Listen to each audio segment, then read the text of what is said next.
Hallo Klasse, guten Tag. Okay, so today we are actually going to be talking about how to describe something when you don't necessarily have an idea what it is. One of the good things about communicating is you learn how to describe something. This is a very practical skill, and we're going to be using the two phrases above that you see. Es ist und es hat. Es ist means it is, und es hat means it has. Now, we won't get too detailed under the description, but we can definitely make a pretty decent description based on what we see. Now, this particular animal is die Raupe. So, die Raupe is the word for caterpillar.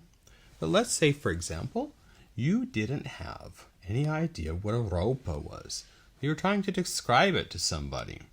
Let's start out with something simple. Ist es klein oder groß? Klein is little, groß is big. Did you guess es ist klein? That is correct. Es ist klein. And let's see, how else can we describe it? We could also say that it is green.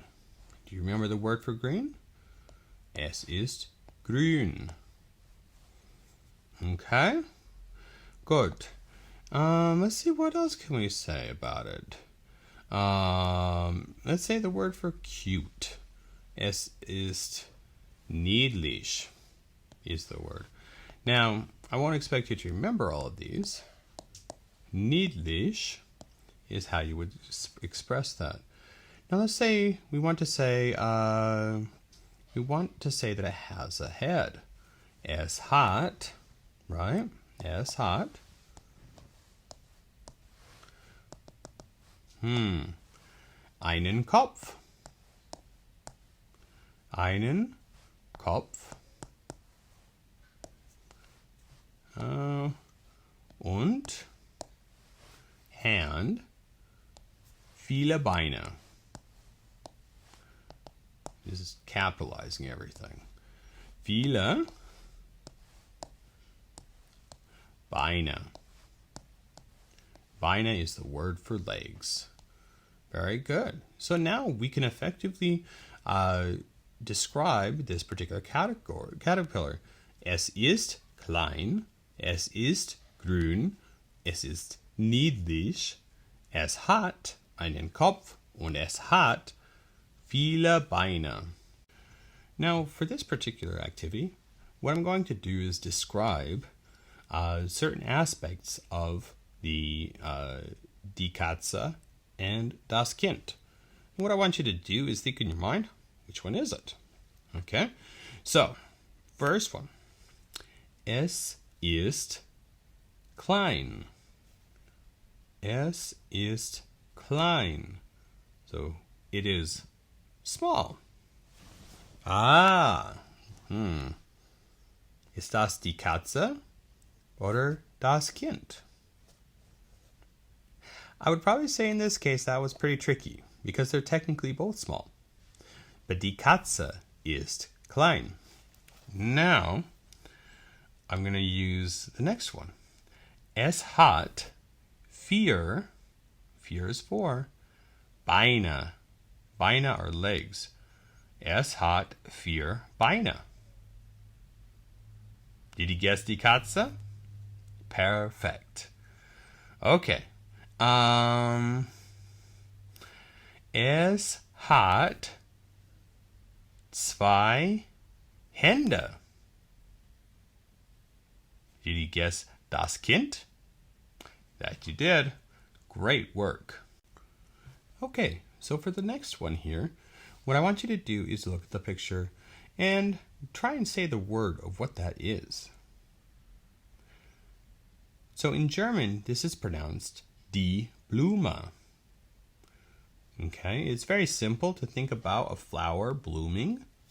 So die Blume is a flower. So how would I say it is purple? Do you remember the word for purple? Close. Es ist lila. Es ist lila. What could we say? Es ist lila und and gelb. Good. The next picture here is a picture of der Vogel. Der Vogel is the bird. Der Junge, I'm assuming this is a boy because he seems to have a lot of stubble. Nothing against my bearded female friends, but this is probably a Junge. He's also trying to eat that bird. Okay, so let's see if you can come up with which one I'm talking about. Es ist klein. Remember, the word for klein is small. Es ist klein. Ist das der Vogel oder ist das der Junge? Good. And you would respond, das ist der Vogel. Es hat Federn. Es hat Federn.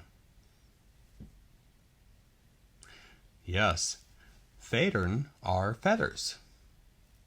Okay, good. So let's see. Es ist groß. Es ist groß. It is big. Right. Der Junge. Now, one thing to keep in mind is that German words do have genders. So technically, I would probably be using ist and hat. But in the event that I don't know what it is, or maybe I'm trying to get somebody to say it, or to say what it is, I would perhaps start with es ist. Reason being is because you want to use it as the word it.